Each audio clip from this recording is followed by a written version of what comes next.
Alors, il y a 15 jours, nous avions réfléchi ensemble sur une deuxième image, celle d'un geste liturgique, de l'imposition des mains. Donc, Monseigneur Macaire en parle aussi à la fin de sa vidéo sur le baptême, donc je vous invite encore une fois à la revisionner.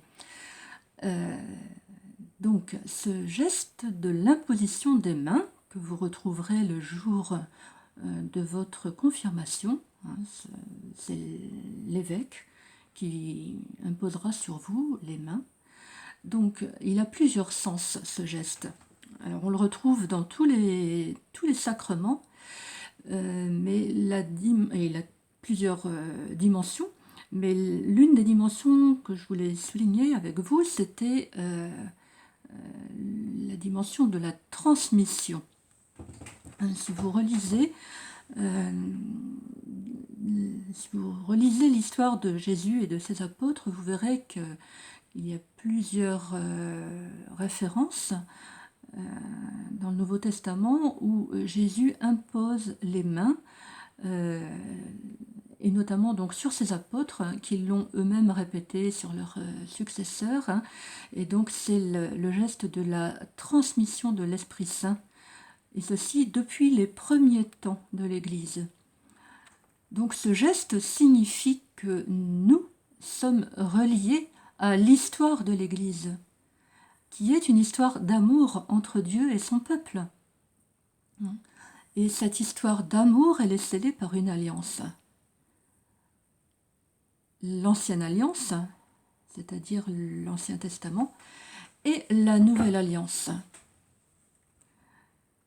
Donc, vous n'êtes pas sans savoir que le peuple hébreu était habité par une grande espérance. Et pendant les messes de l'Avent, les lectures rappellent la longue attente par les Hébreux du Sauveur qui était annoncé par Dieu. Je vous relis ce texte, ces quelques lignes que je vous avais lues l'autre jour. Donc un extrait du livre d'Isaïe au chapitre 11. Un rameau sortira de la souche de Jessé, le père de David. Un rejeton jaillira de ses racines. Sur lui reposera l'esprit du Seigneur, esprit de sagesse et de discernement, esprit de conseil et de force, esprit de connaissance et de crainte du Seigneur. Il ne jugera pas d'après les apparences, il ne tranchera pas d'après ce qu'il entend dire. Il jugera les petits avec justice, il tranchera avec droiture en faveur des pauvres du pays. Voilà, donc le peuple hébreu, il attendait un Messie qui était annoncé par les prophètes. Et la naissance de Jésus, Dieu parmi nous, le Sauveur, c'est la réalisation de la promesse que Dieu avait faite à son peuple.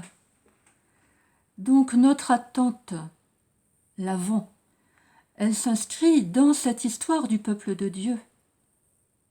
Notre attente, elle est donc confiance en Dieu, confiance en ses promesses. Vous aviez cette image de la confiance, vous avez beaucoup parlé aussi. On avait souligné donc la dimension de la confiance en Dieu qui était, dont le geste de l'imposition de main était aussi le symbole.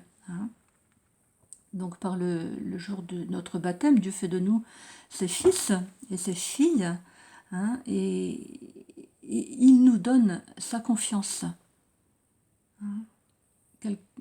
Ce geste-là d'imposition des mains, il veut dire, c'est un peu comme si Dieu nous disait, j'ai confiance en toi, je pose les mains sur toi, je te fais confiance.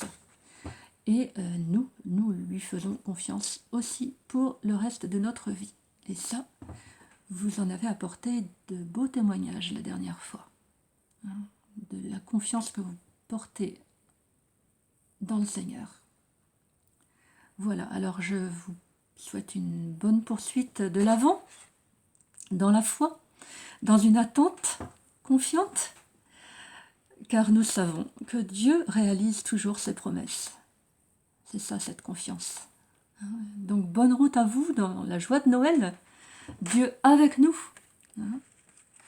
Voilà. Et pour vous qui êtes sur un chemin de préparation à la confirmation, eh bien, je vous invite vraiment à renouveler votre regard sur la fête de Noël, à rafraîchir ce regard. Hein.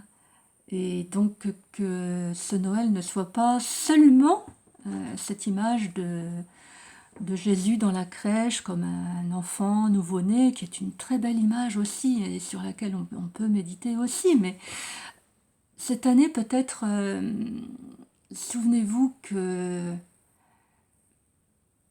ce Noël, c'est aussi l'accueil d'une promesse, hein, cette dimension de la promesse de Dieu. Dieu nous promet encore aujourd'hui, hein, tous les jours de notre vie, Dieu nous promet de venir dans notre vie. Dieu vient dans ta vie. Il est présent dans ta vie, dans notre vie, aujourd'hui. Ça, c'est une promesse aussi dont il faut se souvenir le jour de Noël. Voilà. Alors, je vous invite samedi à nous retrouver. Je vous ramène à cette image-là que je cherche, qui n'est pas loin. Voilà. Voilà. Je vous invite à élever votre cœur et à le tourner vers le Seigneur.